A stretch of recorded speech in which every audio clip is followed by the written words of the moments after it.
In the dangerous sewers beneath Waterdeep, I, a humble Wererat, raised my 4 sons in the art of survival, teaching them the ancient ways of the shadows and the Ratto Jutsu.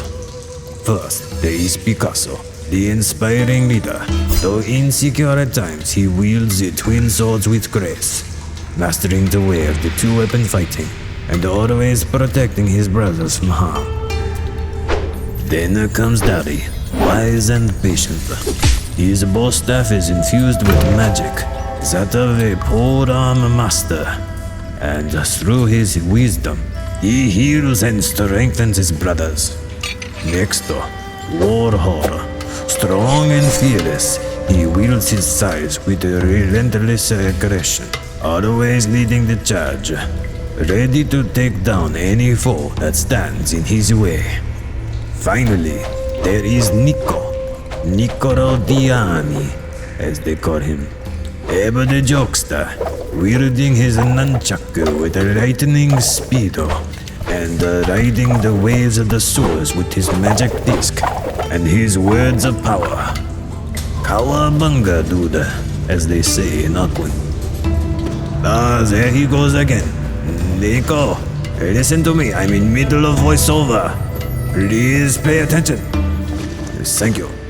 Together, these 4, armed with tough shells, swift to feet, and the power of shadows, move through like a smoke on the wind. They strike without warning, disappear without a trace, and leave behind only the whispers of victory. They are the Shadow Monk Mutant Tortles. Cowabunga dudes, welcome back to another righteous video for Vicarious Ventures. Today we're going to be diving deep into the sewers of Waterdeep, where I've brewed up some special aquatic companions that you can use in your campaign. I've adapted everyone's favorite band of Pizza 11 Ninja Turtles into D&D NPC stat blocks. TMNT always holds a special place in my heart ever since I was a kid. In fact, ever since I was a baby. My mom used to change me with special diapers that were drawn with TMNT artwork on them, which you guys can check out here. So yeah, you could say I was raised on this shit, literally. Ah, yes, I suppose you've heard of the TMNT, but I was born in it, molded by it. I didn't see the light until I was a man.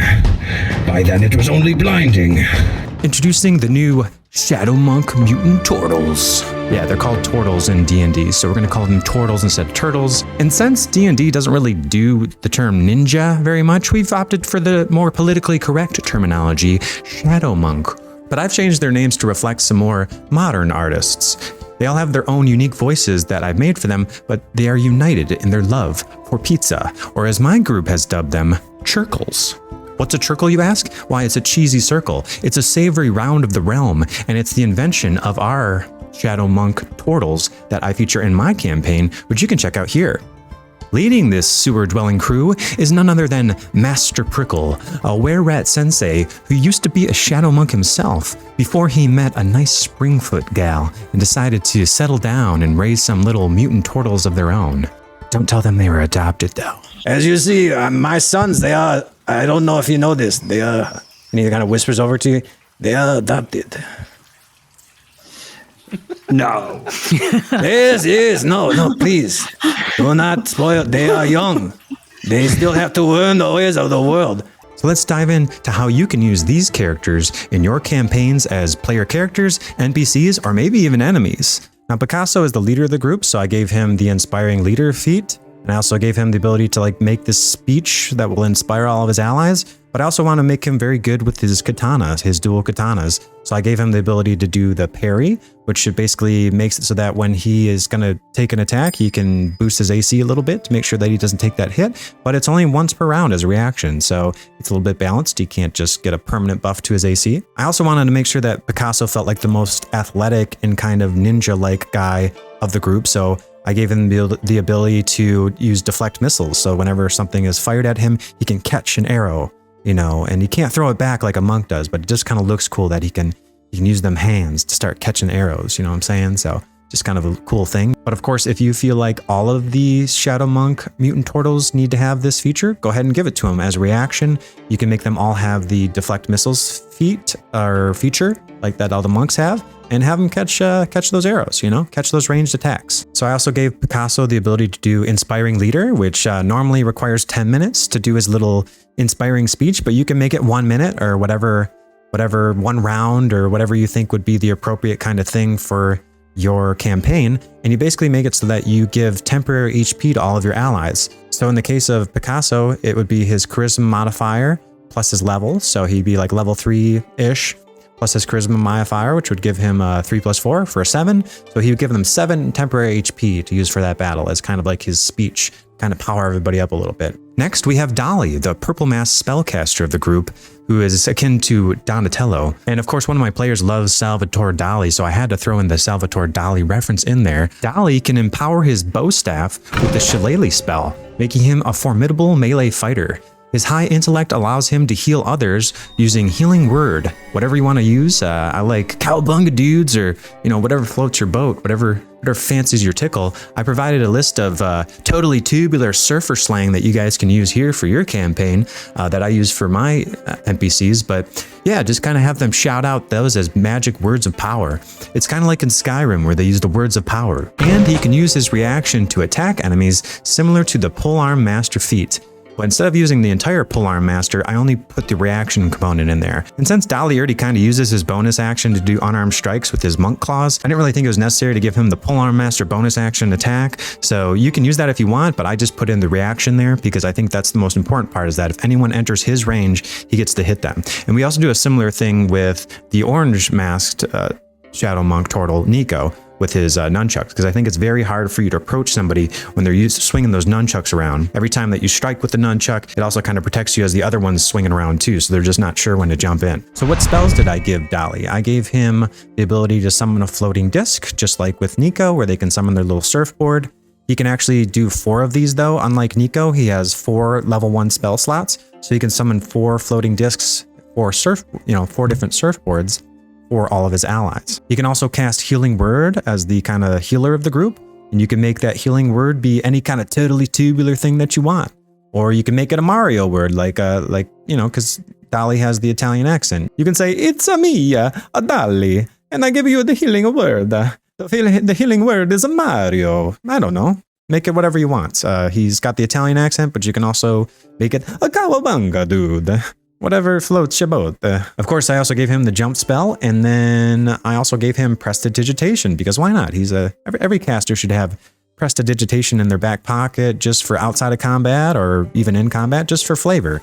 And, that gives you more options as an NPC to just have it than not have it. And of course, he also has the Shillelagh spell, which he can use to power up his bow staff to make sure that he doesn't have to rely on his weak strength modifier in order to do damage. And of course, we got Nicolo DeAni, which of course is an homage to Nickelodeon, the orange-masked comic relief of the group, which of course is a bard. With his smack talk, he can cast Vicious Mockery, disorienting enemies, and he can inspire his allies with bardic inspiration to boost his comrades' morale with some totally tubular rally cries, bro. Nico's the one who actually kind of uses the surfer slang. I use a variety of different voices with all the Tortles, but Nico's kind of like the joke character, so I have him use the surfer slang voice. But feel free to use your own voices however you see fit. If you want all of them to talk like totally radical, man, then go for it. But I kind of went with more of the Italian accent on some of them, the nerdy accent on others. Warhol's kind of like the tough guy. He's like, "Don't mess with me, I'm Warhol." It kind of hurts my voice to do his voice for too long, so luckily he's the strong and silent type. Now, I didn't think that wooden nunchucks were good enough, so I gave Nico some iron nunchucks. And similar to Dali, he can also use his reaction similar to Polearm Master, where if they get in close, he can make an attack whenever they enter within his range. And spoiler alert, I gave all of the Tortles different reactions because I thought that it's kind of boring to not have reactions. And in my opinion, whenever you're playing a monk, monks are all about reacting to your opponent and their crazy athleticism and their acrobatics and their reactions to whatever you're doing on the battlefield. So I made sure that my Shadow Monk Tortles always have reactions ready for all of their different weapon attacks. It may be hard for the DM to kind of remember all of the reactions that they have, but I gave usually just one per character for the most part. And you don't have to use the reactions if you don't want. I just think it adds the cool elements where there's some more back and forth to the combat. And I'm always a big fan in whenever I'm designing my monsters to give them things that they could do that react to the players to make it feel like it's a more back and forth kind of battle. I come from like a Yu-Gi-Oh background where there's a lot of trigger effects, so I like things being triggered in the middle of combat. When my players do something, the environment gets triggered, or the NPCs get triggered, or the monsters get triggered. Somehow they get triggered. And the way that I translate that to D&D combat mechanics is that I give them more reactions. We also gave him the feature of Nunchaku Master, or Nunchak Master, which is essentially the same thing as Polearm Master, where an enemy comes in close, he can use his reaction to hit them. And similar to Dali, I also gave him the ability to summon a floating disc in case he wants to surf away on his floating disc, or help out the other adventurers go by some of the nasty sewer water. Like in our campaign, the party tried to cross over what was called black water. There's like gray water, which is kind of nasty, and then black water, which is really nasty sewer water. And they were able to use the floating disc to try to help some of the adventurers across if they couldn't get across. And since bards are also kind of spellcasters, I thought it'd be a good idea to give him the ability to summon a surfboard. So similar to Dali, Nico also has the floating disc, which he can summon as his little portable surfboard that he can use to cross over the water. I also gave him the ability to do the jump spell so that if he needs to just, be extra mobile, he can use the jump ability. Feel free to give that to Dali too if you want, since he's a spellcaster. And then I also gave him the ability to shape water because he's a surfer. So why not let them kind of shape water and manipulate the water to create waves or try to do things in their surfboard, or use that as a way of explaining how they're more powerful on the surfboard. And if you guys think it would be fun, you can actually have some of the Ninja Turtles summon their floating disc surfboards when combat starts over water, and give them extra movement or extra mobility options while they're on the surfboard, or to avoid some kind of some terrain that the difficult terrain that the players have made, like a grease spell or something like that. They can use that floating disc to kind of surf over it. And of course, what bard would be complete without a vicious mockery? I gave Nico the ability to talk smack in the middle of the battle with his vicious mockery. And then, of course, we also have the bardic inspiration that he's able to use to inspire all of his allies, as you guys can see in his stat block. He can just kind of do like a rallying cry of like, come on, dudes, we got this, bros, righteous, yeah, like whatever floats your boat, man. Make sure that you use Nico to his full potential as a bard. And last but certainly not least, we have Warhol, who is the red mask sort of barbarian of the group. He's built like a tank. He's got a little bit more HP, and he's the group's toughest fighter. So he's akin to the barbarian and meant to be more of a frontline fighter. His stats aren't just for show though, they're perfect for disarming opponents mid-swing, ensuring that the party stays in control of any fight, using his reaction with his size to disarm the opponent. Now for Warhol, I actually gave him the aggressive trait, and of course the way that I wanted to envision Warhol being very threatening as the barbarian is not necessarily the fact that he can just be a sponge and absorb damage, but rather the fact that he can bounce around the battlefield and use his aggressive trait to move an additional 15 feet towards an enemy. But he has to do this where he ends closer to the enemy than at the start of the turn. So he can't use this to run away like a bonus action cunning dash, but he can use it to kind of advance on the enemy and make sure that they can't really run away from him. He can keep tracking them down and stay close. I felt like giving him a rage might be a little bit too powerful, giving him resistance to all these different types of damage, so I just gave him some extra HP, but maybe we could give him a rage-like ability if one of his allies are hurt, where he gains some temporary HP or something. Let me know in the comments what you think that you would do with a barbarian kind of monk or a barbarian Warhol. How would you build your Warhol? Now, obviously, I'm pulling from the playable race version of the Tortle for a lot of their features, but you can use this if you're trying to make a NPC or a PC. So let's take a look at what they all have in common in terms of their traits. So the first trait we're going to be looking at is the Skulker ability. You can attempt to hide as a bonus action even when you're only lightly obscured. And that's kind of the key for these Tortles, is that they all can kind of use smoke bombs to create a lightly obscured kind of area, and then they can see through that smoke. So in addition to being able to hold their breath for 1 hour, I also gave them a swim speed of 35 feet, in addition to a walk speed, or run speed if you will, of 35 feet. Since these guys are monks, they should be moving pretty quickly. If you want to bump that walk speed up to 40 feet, go ahead. Although I did give the red masked Tortle, which is Warhol by the way, I did give him ability to bonus action dash using the aggressive trait, which lets him move a little bit extra. So he's already pretty fast. If you gave him a walk speed of 40 feet, he would just really be zipping all over the place. I also gave them the ability to hold their breath for up to 1 hour, so they're not quite able to water breathe, but of course they would have no problem staying underwater for an entire water combat encounter. And then of course, since they're tortles, they have these tortle claws, so I think it would be cool if we gave them monk claws, which are basically whenever they use an unarmed strike, they get to deal 1d6 plus 2 slashing damage instead of bludgeoning. So naturally, because these are all tortles, they have their natural armor. That's one of the greatest features of them as a playable race or an NPC, is the fact that they get natural armor. They get their shell. So they get a base armor class of 17, which means that you don't have to worry so much about downing armor, especially as a monk. This is the reason why, as a playable character, monks usually go with certain races like the Tortle. This base class of 17 for your armor class is really good, and it's the exact reason why a lot of players that play monk choose Tortle as their race when they're setting out for character creation, because they don't want to have to worry about wearing armor. And of course, they have their shell defense feature, which can be used as both a bonus action or reaction to being hit, which is a big buff from the normal Tortle, which has to do that as an action.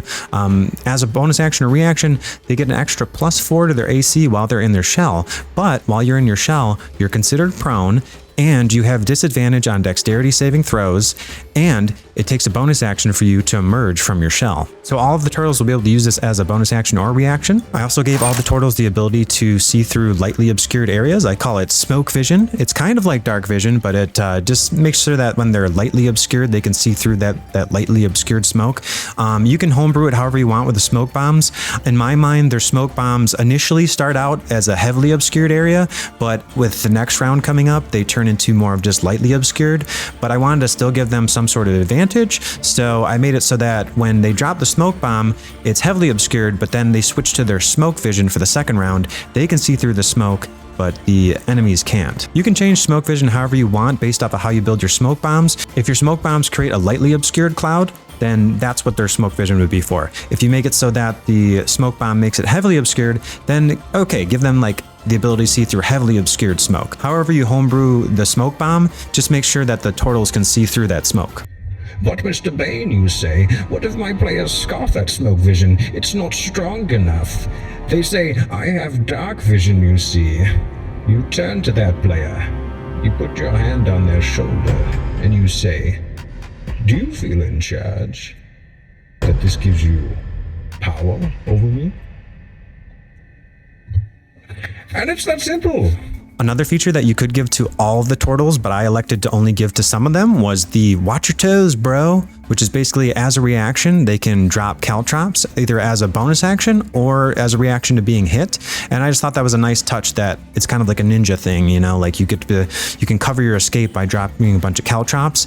And if you want to, you can also make it so that these guys can walk through caltrops without getting any of the difficult terrain. And if you want to make this even better, or maybe as more of an aggressive kind of feature, you can make it so that when you drop these caltrops, that the caltrops don't get treated as difficult terrain for the turtles, and they would be able to move quickly through them with their light foot, you know, their light feet, their ninja feet, if you will.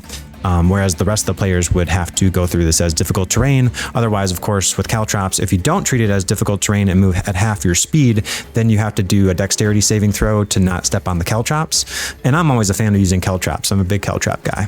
These guys are really good at running away if they need to. They can use the smoke bombs as a bonus action to disappear. They can drop the caltrops as a bonus action or reaction to try to get out of there and prevent the players from chasing them down.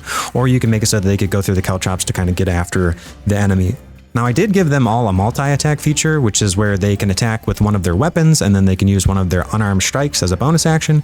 I called this multi-attack just because that's what they do in the monster stat blocks, but in my mind, it's just kind of like a playable character where you have your action, then you have your bonus action. That's usually how I build my monsters, is more like PCs, but of course, I don't stick strictly to the player's actions. I want to try to give them some extra bonus stuff that they can do just for free. Then, of course, they're a monster. They can kind of do whatever they want. It's your oyster. Go for it. If you want to try to give them a multi-attack where they can attack with one of their weapons, then they can use their unarmed strike, and then they can do some other kind of bonus action, go for it. Now, of course, if you just want to call their multi-attack when they do their weapon attack and their unarmed strike as just one kind of sequence as their action to do the multi-attack, and you want to save the bonus action for, you know, them dropping a smoke bomb or them dropping caltrops or doing any of their other bonus actions like retreating into their shell, go for it. Feel free to use that however you want. I just kind of play it loose, usually where they can do an attack, they do an unarmed strike, and that's usually it. In my mind, I kind of envision it as they do their weapon attack, they do their unarmed strike as their bonus action,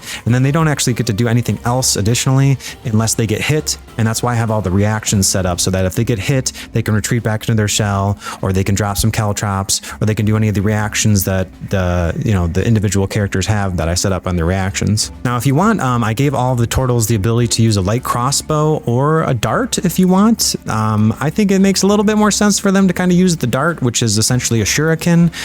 You can go into whatever VTT you use and just edit that. Now, in terms of vulnerabilities, I didn't really give them any kind of resistance against anything. I didn't really give them any kind of vulnerability against anything unless they have the soaked condition, or the wet condition if you're used to the Baldur's Gate 3 terminology. Because in our campaign, we have the soaked condition, which makes anything that's soaked vulnerable to lightning damage or cold damage.